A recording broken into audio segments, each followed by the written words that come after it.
Assalamualaikum warahmatullahi wabarakatuh. Nama saya Tanti Mulyati. Saya dari kelas 4 PGSD 2019.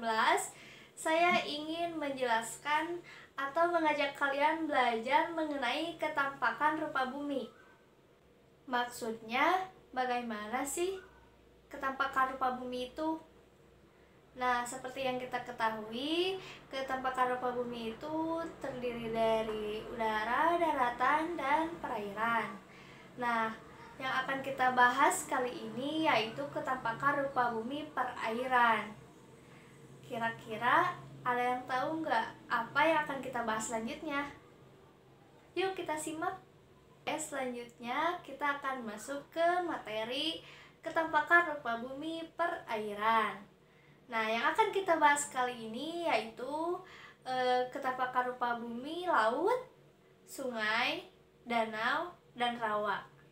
Sebelumnya saya ingin bertanya, apakah kalian ada yang pernah bermain ke laut atau yang sudah mengetahui laut itu seperti apa? Agar kita lebih paham laut itu seperti apa, mari kita bahas bersama-sama. Lautan merupakan lingkungan air asin. Luas lautan mencapai 70% permukaan bumi. Nah, bagaimana sih ciri-ciri lautan? Ciri-ciri laut yang pertama mempunyai variasi suhu, yakni perbedaan suhu antara bagian permukaan laut dengan bagian dalam atau kedalaman air laut. Yang kedua, memiliki tingkat salinitas yang tinggi, yakni semakin mendekati garis khatulistiwa, maka salinitas semakin tinggi. 3. Tidak terlalu dipengaruhi oleh keadaan iklim dan juga cuaca. Yang keempat, didominasi oleh NaCl hingga mencapai 75%. 5. Mempunyai terumbu karang bagi ikan-ikan di sana. Setelah kita mengetahui ciri-ciri laut, maka kita juga akan membahas mengenai manfaat laut. Yuk kita simak. Manfaat laut yang pertama adalah penghasil oksigen. Yang kedua, mengurangi efek rumah kaca dan pemanasan global. Yang ketiga, sumber pangan. Ikan, udang, cumi-cumi, rumput laut semua adalah bukti. Satu lagi manfaat laut bagi kehidupan manusia yang lain, yaitu sebagai sumber pangan. Yang kedua, yaitu sungai. Sungai merupakan ekosistem air tawar. Selain sebagai sumber air, sungai biasanya dijadikan untuk sarana transportasi dan perdagangan. Nah, kita juga akan mengetahui nih ciri-ciri dan manfaat sungai. Yuk kita simak. Ciri-ciri sungai yaitu ukuran lebar lebih kecil, sungai panjang, dari hulu menuju ke hilir, mengalir dari tempat tinggi menuju tempat rendah, memanjang dan berkelok-kelok, mempunyai daya erosi yang kuat. Manfaat sungai yang pertama adalah penampung air. Yang kedua, mengalirkan air ke hilir. Air memiliki sifat bergerak dari tempat yang tinggi menuju tempat yang rendah. Dengan berdasarkan sifat air inilah, sungai dapat mengalirkan air dari hulu atau sumber air menuju ke hilir, alias tempat di mana sungai itu bermuara. Hal ini dapat mencegah terjadinya penumpukan air pada hulu yang dapat berakibat meluapnya air sungai. Yang ketiga, pembangkit listrik. Yang keempat, pusat dari ekosistem. Yang ketiga, ada rawa.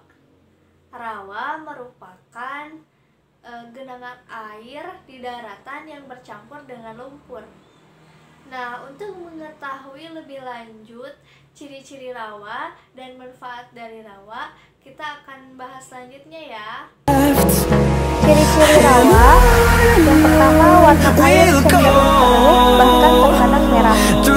Pada umumnya terdapat kecenderungan dengan intensitas relatif datar. Ketiga, airnya bersifat bersisa karena